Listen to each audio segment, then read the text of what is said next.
पसंद है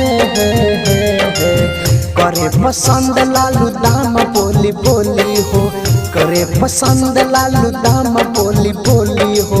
चिराग पासवान जब से बेच चोली हो चिराग पासवान जब से बेच चोली हो।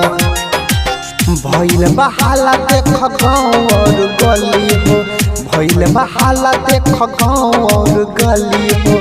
चिराग पासवान जब से बेच चोली हो चिराग पासवान जब से बेच चोली हो।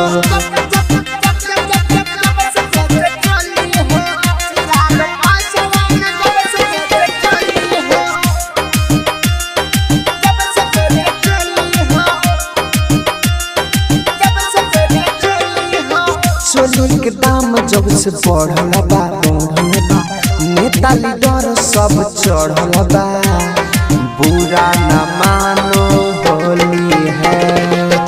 चोली के दाम जब से बढ़ल बा हाय हाय नेता लीडर सब चढ़ल बा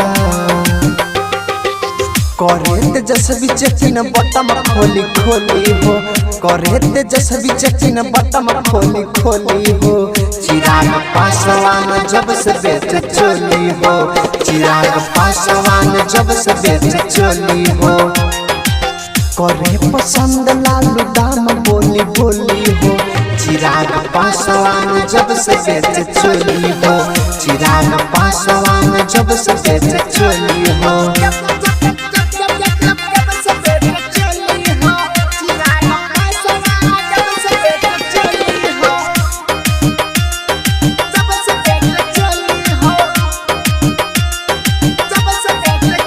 होली में चोली के खर्चा बा यूट्यूब पे ही है चर्चा बा।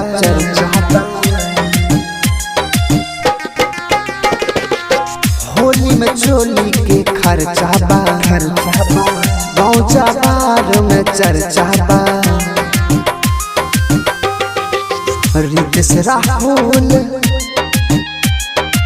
रितेश राहुल फैलैले अपन झोली हो चिराग पासवान जब से बेच चोली हो चिराग पासवान जब से बेच चोली हो।